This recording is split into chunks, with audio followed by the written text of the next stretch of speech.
he asked me softly, like someone who already knew the answer, but still needed me to say it. Are you still waiting? The sun had dipped low enough that its gold edge kissed the porch rail, casting honey-colored shadows over the chipped paint and the 2 old cups of peppermint tea between us. I wasn't looking right at him. I couldn't. Not yet. My hand was resting in my lap, thumb tracing the ring I'd worn for over 2 decades, even after they lowered Tommy into that earth. I let the silence hang. It wasn't the kind that begged to be filled. It was the kind that told the truth just by living in the air too long. Then I did something I wasn't sure I could do. I lifted my hand, slipped the ring off. My fingers trembled, not because I didn't love him, but because I did. Still do. It's just that what love meant had started to shift under my feet like soft sand. I held the ring between my fingers. It was warm from my skin, but it already felt distant, like it belonged to a different version of me. I set it down gently on the wooden tray beside the tea. Then I looked at Mr. Harmon, and I answered honestly, "No, I'm not." He didn't smile like a man who'd won something. He wasn't smirking or nodding like he'd proven a point. He just looked at me like, finally, he could breathe. I leaned back in my chair, silence thick around us. It wasn't a dramatic moment. There was no music swell, no lightning, only the soft creak of wood under our chairs and the steady beat of my heart reminding me I was still alive. And that was the moment everything changed for me. But that truth, it wasn't born on the porch. It began somewhere much quieter, much earlier. I just didn't see it at the time. Let me tell you how it really started. 3 weeks ago, I still kissed that ring every morning, like it was a prayer. I didn't even realize I was doing it anymore. It had become part of my muscle memory. Slide it around on my finger, whisper a good morning to Tommy, and start my day in silence. That ring had more conversations with me than most people did. The mornings in our house always moved slow. I wasn't rushing anywhere. Most days I polished the same table 3 times just to keep my hands busy. Joylene would call and ask if I needed anything, and I'd tell her I was fine. Marcus would text once a week with a thumbs-up emoji. No follow-up. Caleb, well, his silence was complicated. But this story, it ain't about them. It's about the way some hearts keep waiting in invisible ways. About a week after the weather started to cool, Mr. Harmon knocked on my side gate around 9 in the morning. I was trimming the purple sage near the fence, sweat slipping down my back under my scarf. "Brought you something," he said, holding up a brown paper bag with lemons inside. I stood slowly, brushing dirt off my knees. "I ain't even asked for lemons this time," I smiled. "I know, but you always end up wanting 'em on Sunday, and the market man's charging extra this month." I took the bag. Our fingers brushed just for a second, felt like static, not romantic, not yet, just seen. "Thank you," I mumbled. Then I turned. You would have thought that was the end of it. But when I walked back into the kitchen and set those lemons down, something shifted. Not in him, in me. Those lemons were fresh, the kind that came with a smell strong and alive. I washed one, cut it open, and suddenly remembered the last time someone bought me something without asking for anything back. It was Tommy, 6 months before the first diagnosis.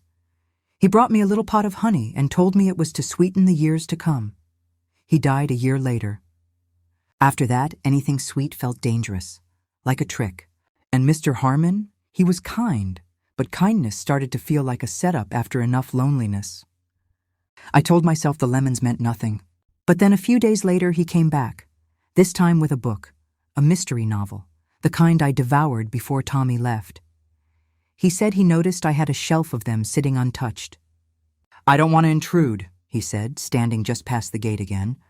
"You're not," I replied before I could stop myself. I took the book, just like I took the lemons, but this time I placed it on my nightstand. It sat there for 6 days without me touching it. Not because I didn't want to, but because I didn't know what to do with wanting something again. Then came the porch. We were sitting just like this. Back then, just neighbors drinking tea, talking gardens, groceries, jokes about the price of eggs. And then he asked if he could pray for me one evening. Not out loud, just later, on his own. That stayed with me for days. He didn't offer help, didn't try to fix me. He just wanted to lift my name to the sky softly where only God could hear it. The next morning, I dusted the photo of Tommy on the mantel and said thank you. Not for the prayer, for the first ache I felt that didn't come from grief. A few more days passed, and Mr. Harmon came by again. This time, he didn't bring anything, just sat beside me after asking if I had a minute.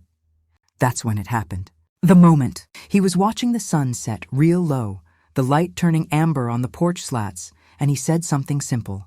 You ever get tired of being strong alone? I could have cried, or laughed, or left. Instead, I looked away and said, "You have no idea." Then I told him about Tommy, about the way he died, about the ceremony where everyone looked at me like I had to carry strength in both hands, like a duty. "You ever remarried?" I asked before I even realized the words were out. He shook his head. "Had the chance once, didn't feel right." Silence again. And then I noticed his hand resting near mine, not on it, but near, like a question mark. That was the night I picked up the book he gave me. Read 27 pages in one sitting. The next morning, I looked at that ring, turned it once, twice, didn't speak to it this time. Then came yesterday, same time of day. He stopped by with no book, no lemons, just himself. And that question, "Are you still waiting?" I don't know how long the moment lasted before I reached for the ring. Might have been one breath. Might have been all the years since I buried Tommy. But when I placed that ring down next to the tea, something in me stood up, not to leave, but to arrive. And I answered with the first truth I've given someone in years. Because sometimes it ain't about moving on. It's about moving with. And the second that ring left my finger, so did everything I'd been afraid to feel. The first Christmas after Tommy passed, I set the table for two by accident. I didn't even realize it until I sat down and there were 2 spoons, 2 glasses of sweet tea, 2 folded napkins. I froze, not from the grief, not even from the loneliness, but from the way muscle memory can embarrass you like that. I quietly got up, took his spoon away, and didn't cry until that night when I found his slipper under the bed. Grief is tricky. It don't claw at you on schedule, doesn't scream through the front door. It seeps through the walls, through folding laundry he never wore, through cooking food you don't plan on finishing, through silence that begs to be filled, but punishes you for trying. Everyone kept telling me I was strong. They meant it like a compliment, but it felt like a sentence. What they didn't see was that I only kept moving because if I stopped, I'd have to feel everything. And feeling would have pulled me under. I baked his favorite cornbread every Sunday that first year. Ate 1 piece. Let the rest sit until it hardened. He used to tell me, "Don't waste flour on people who ain't staying." Funny how his voice still sits in my head. Clear as crystal, sweeter than sugar. I had family, sure. Friends, church members dropping off pies and prayers, but it was like hugging folks through bubble wrap. I smiled, nodded, thanked them. I played the role. But I wasn't living. I was cycling. 3 years in, people stopped asking how I was. They thought time fixed things. That's the easiest lie we tell ourselves. You're doing better now, right? Like widowhood got a schedule. Joylene came by every now and then, moving fast, barely sitting down long enough for tea. She's always been like a breeze, beautiful but brief. Marcus used to call. He still does, but it's more out of obligation than desire. "Hey Ma, you good?" kind of check-in. Doesn't wait long enough to hear the answer. Caleb? He left his grief in music. I think he blames me for the silence in the house. Maybe he ain't wrong. Folks around town tried to nudge me toward companionship once I passed a certain acceptable amount of mourning. A neighbor lady, Miss Clarita, tried to introduce me to her nephew down in Jackson. "Real sweet man," she said. "Still got most of his hair." She meant well. But what everyone failed to understand was, my commitment wasn't to being alone. It was to the memory that kept visiting me when the rest of the world stopped knocking. Then Mr. Harmon moved back to town. See, back when Tommy was alive, Mr. Harmon lived 2 blocks over. Quiet man, retired from the post office, wore those old newsboy hats, you know the kind, smelled like peppermints and fresh laundry. I remember once he carried our mail when we were out of town.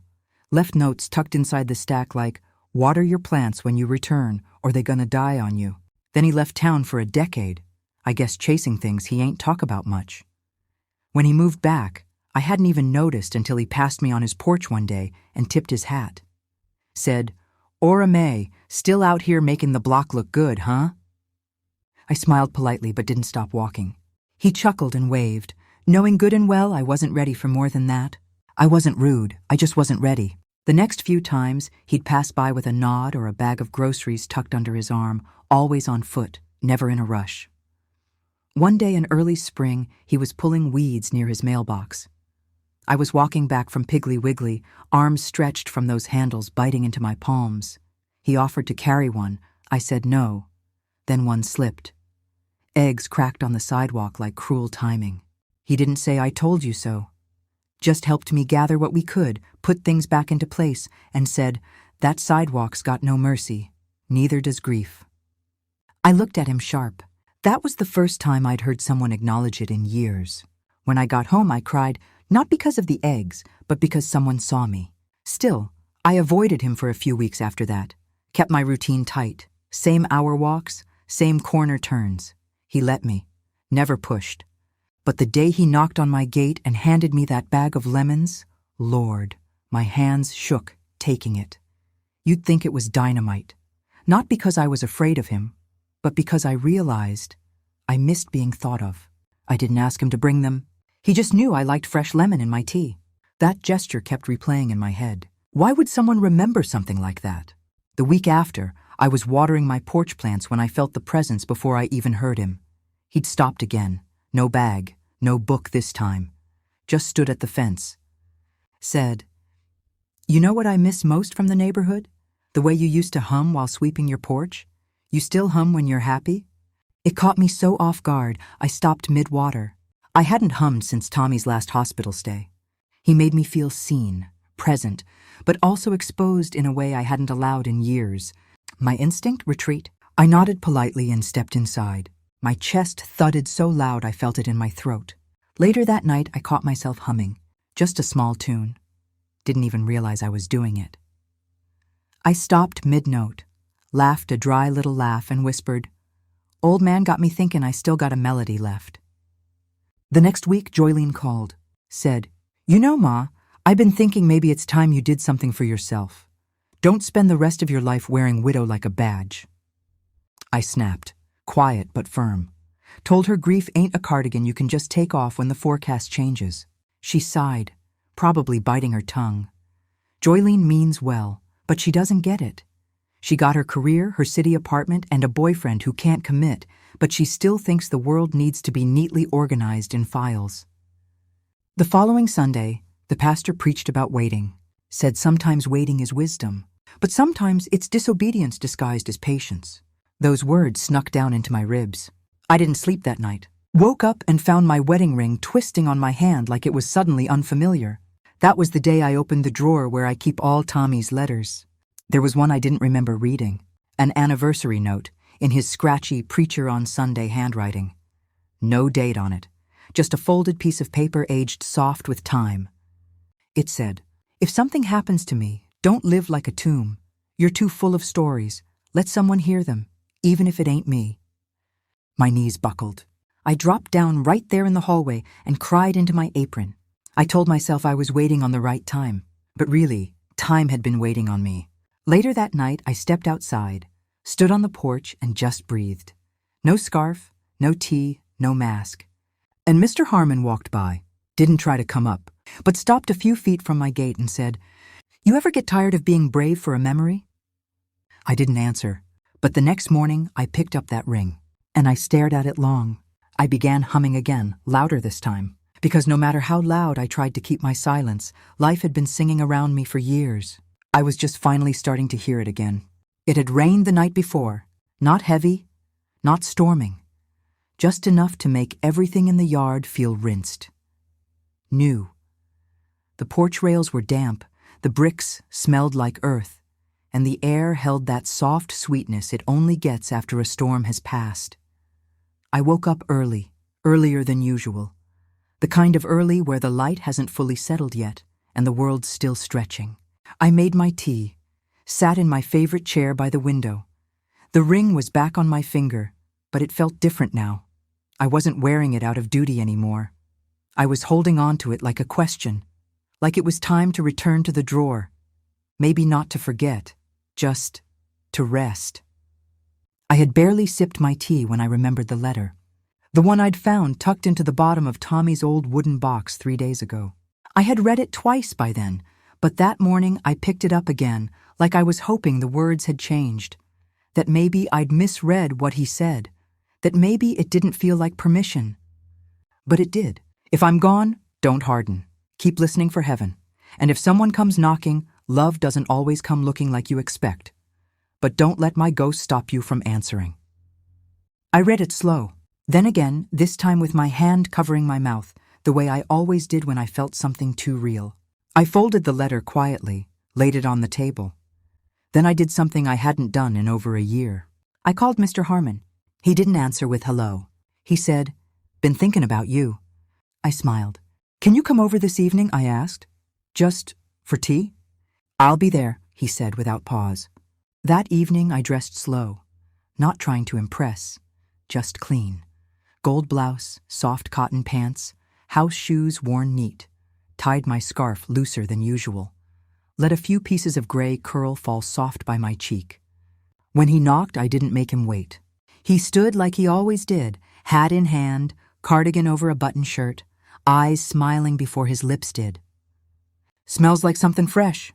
Just cinnamon. You know I sprinkle it when I got guests." He chuckled. "Then I'll consider myself honored." He stepped through the gate and onto the porch like it was church ground. We sat. 2 chairs, 1 tray of tea, a little plate with lemon cookies I knew he liked. For the first 10 minutes, we talked about nonsense, groceries, church gossip, birds nesting in the gutter. He made a joke about squirrels looking at him wrong this time of year, and I laughed without meaning to. Then the quiet came, and when it did, he leaned back, looked out over the yard and asked, "How's your soul, Ora Mae?" I don't know why that question opened something in me. Nobody had asked about my soul in a long while. People ask about your health, your needs, your errands, but not your soul. I breathed deep. Then I told him about the letter. I told him about that last line Tommy wrote, about my humming, about how I couldn't remember the last time silence felt like a full room instead of an empty one. And when I finished, I braced myself for some soft-hearted wisdom or apology. But he didn't offer comfort. He didn't try to patch me up. He just said, "You ever wonder if maybe he wrote that knowing someone like me might one day sit on this porch?" That stopped me, made me look at him harder. "You think this is a sign?" I asked. He tilted his head. "I don't deal in signs. I deal in answers given slowly." That's when it happened. He reached into the inside pocket of his coat, pulled something out, a small, yellowing envelope with slightly bent corners. "I wasn't going to show you this yet, but I think maybe now's the right time." He handed it to me. I opened it slow. Inside was a photo. Old. Must have been back from the early 80s, a church revival. There I was, in the corner of the frame, laughing, holding a lemonade. Mr. Harmon was in the far background, face younger, eyes the same. "You kept this?" "We met that day," he said, "for maybe 2 minutes while you gathered sign-up sheets." My mind fumbled. "I don't remember that." He smiled. "I do." "What made you keep it?" "Because even then, I remember watching you laugh and thinking to myself, that right there is somebody God loves loud." He leaned back, giving me time to feel everything I was feeling. "That's the day I decided if I ever got the chance to talk to you again, really talk to you, I'd tell you that you matter. Not to the church, not to your family, but just because you breathe and you bake and you hum when you sweep." I stared down at the photo again. Something inside my chest cracked, but it didn't hurt. It opened. I reached for the teacup, couldn't sip because my hands were trembling too much. "You make it hard to keep hiding," I whispered. "Maybe it's time to be seen again," he answered gently. Then silence. Another kind. The peaceful kind. And like he heard a sermon in that moment, he changed the subject softly. "What were you thinking about when I walked up earlier? You looked far away." And that's when I did it. That's when I reached for my left hand, slid the ring off, held it in my palm, showed it to him, not like a trophy, but like something I'd been holding too long. He waited, then asked, "Are you still waiting?" I looked him in the eye, honestly this time, and said, "No, I'm not." He didn't reach for my hand, didn't touch my shoulder. He just closed his eyes for one breath. And when he opened them, the whole world seemed quieter, like it had exhaled too. He stood up a minute later. I should get home. Something about that moment don't need more words. I followed him down the steps, stood near the gate. "You gonna come back?" I asked, half smiling, scared I'd just taken my heart out of the box for nothing. He turned, tipped his hat. "You invite me, I'm there, and next time I bring the cinnamon." We both laughed. Soft and real. That night, after he left, I placed the ring inside the jewelry box. Then I sat on my bed, held the photo, read the letter one more time, and whispered, "Thank you, Tommy, I heard you." It wasn't about forgetting. It was about choosing presence over loneliness. For the first time in a long time, I fell asleep humming. The next morning, I woke up before the sun. Not from worry, not from grief, from peace. That deep kind, the kind that sits behind the ribs like still water. I laid there for a moment, listening to the wind touch the trees outside. There were no memories chasing me before dawn, no aching in my hands from clenching on to yesterday. I reached for the drawer beside the bed, opened it. The ring was still there, still shining soft in the morning shadows. But it didn't call to me like it used to. It just waited, like an old photograph you stop needing on the wall because it's already built into you. I didn't feel guilty. I felt ready. I got dressed slow, brushing my fingers across my closet like it was the first time I'd seen all those clothes in years. I hovered over the dark scarves, the quiet earth tones I'd worn every Sunday since Tommy passed. Instead that day, I reached for something different. A coral-colored blouse with tiny floral stitching near the sleeves. I hadn't worn it since his wake.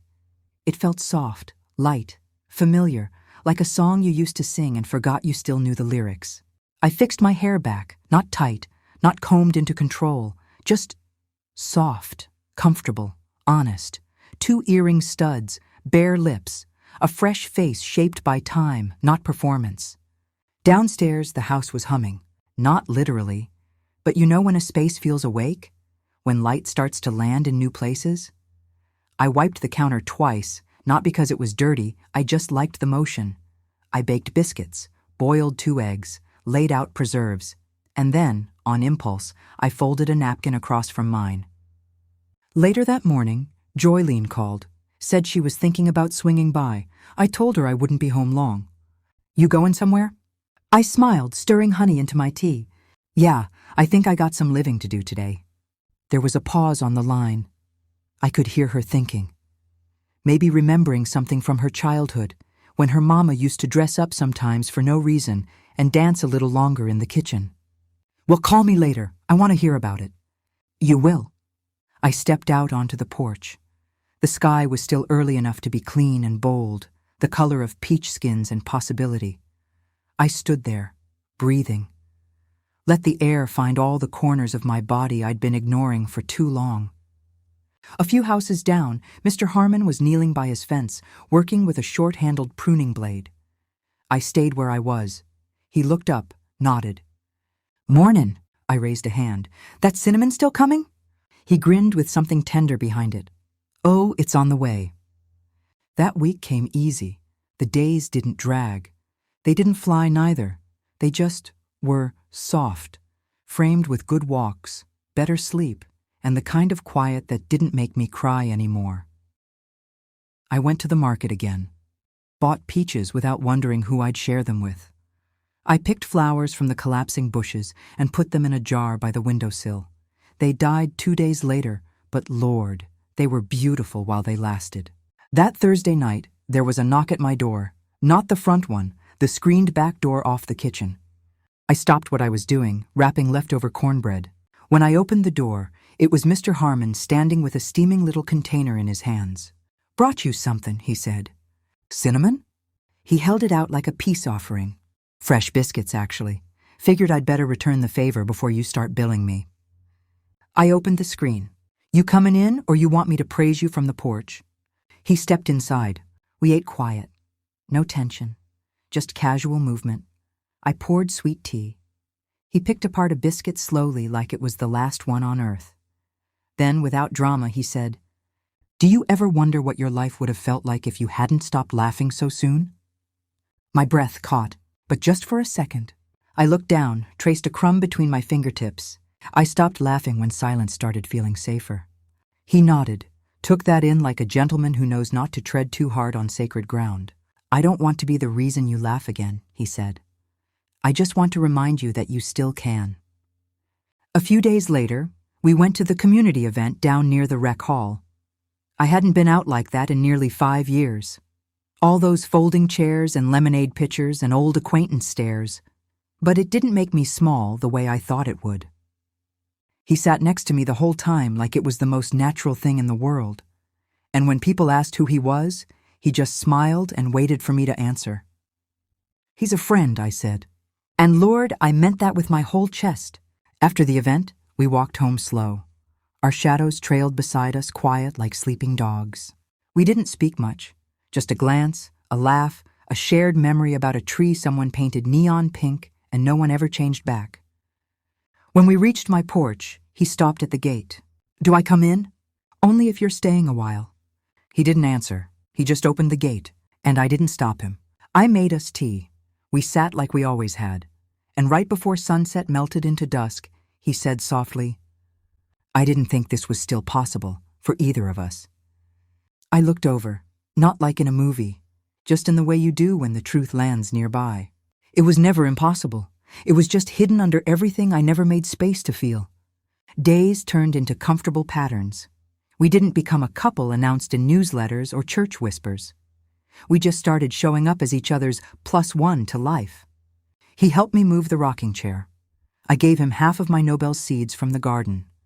We stayed ordinary, but it felt like a kind of miracle. One day, I took the ring out of the drawer, brought it to the hallway, stood under the good light, and polished it with a soft cloth. Then I placed it in a little box, next to a folded note, and above it I taped a photo, me and Tommy at our wedding, him with that wide grin and hands too big for his gloves. He'll always be with me. But this chapter, it's mine, and it's blooming. That Sunday, filled with more grace than ache, I told myself the truth out loud without shame. I am not just someone who lost, I'm someone who lived. And baby, if you're still with me, if this story sat somewhere in your chest, then maybe it was for you too. Because I tell real stories like this one. If you want more of them, come sit with me again and tell me, what would you do in my place?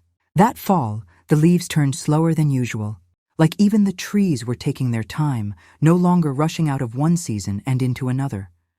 The reds were deeper, the golds more quiet, not shouting for attention but just existing. Like they knew they didn't need to prove they were changing. Neither did I. It had been about 6 weeks since the last time I reached for my ring, and every now and then, without thinking, my thumb would still move toward that spot on my finger, searching. But there'd be nothing there. At first it startled me. Now it reminded me that space meant possibility, that something had finally healed, and healing didn't mean forgetting. I no longer cried on Sundays, not the same way. Now, when a song or memory snuck up on me, I let the tears fall when they needed to, not as grief, but like watering something new, something that had been buried under silence and keeping it all together for too long. I learned I can mourn and still hope, that I can miss someone without denying myself softness. One Sunday morning, Joylene showed up early, a bouquet of wildflowers in her hand and a hesitant smile on her face. "What's this for?" I asked, meeting her on the porch. She shifted her weight. "No reason. Just felt like I hadn't seen you smile like you did at Marcus's birthday in years." She paused. It looked like it belonged there. I invited her in. We sat and laughed for hours. No awkward questions, no worried glances, just mother and daughter, reconnecting not through need, but through choice. Later that same day, Mr. Harmon came by. Not for tea, not with a box, just with a story, his own this time. He talked about his late wife, how they'd met during a late-night church cookout, how he still kept one of her dresses folded in a drawer just because it smelled like her every spring. "I still miss her when I see sunflowers," he told me. I touched his hand and didn't move it fast this time. I get it. We didn't talk about where this was going. There was no pressure, no clock ticking. We both just decided to stop shutting the door so tightly whenever a new breeze tried to come in. Aunt Shine paid me a visit not long after. "You glowing, Ora," she said, pulling her church hat off like she'd been sweating all the tea out in her soul. "I'm tired of grieving like it's my full-time job." She laughed. "You done waited on death so long you forgot you could invite joy inside instead." Before she left, she gave me a delicate box. Inside, it was a brooch shaped like a sunflower. I wore this the first day I let myself accept love again. I pinned it, didn't cry, just stood by the mirror and remembered who I've always been under all the layers. Down at the market the next week, someone from church pulled me aside. "Ora Mae, how you doing?" I smiled. "I'm doing." And I meant it, because sometimes doing is better than surviving. Sometimes doing means peeling off sorrow in layers and letting light fall on skin again. I brushed past the apple bins, picked out 2 perfect ones, and handed one to Mr. Harmon. No words, just an apple. Simple as that. That afternoon, back on our porch, a mail envelope arrived with no return name, probably from Caleb. Inside, a track list and a handwritten note. Track 2, for her who finally took the ring off. At the bottom, in his scrawled handwriting, it said, "Ma, your freedom made me believe in my own." I pressed the paper to my chest. It didn't ache. It lifted. And in that moment, watching the sun return through those worn porch slats, I knew Tommy was smiling somewhere. Because love that deep don't vanish. It just passes the mic to someone still willing to speak what's been buried. These days, I spend my afternoons barefoot on my own porch. A tiny breeze. A slice of peach. A book that doesn't demand me to remember someone, just invites me to become. And every evening, as sky turns to soft lilac and the world swells with crickets and the humming kind of hush that only comes when things feel whole, I whisper something out into the night. I didn't stop loving you. I just started loving me too.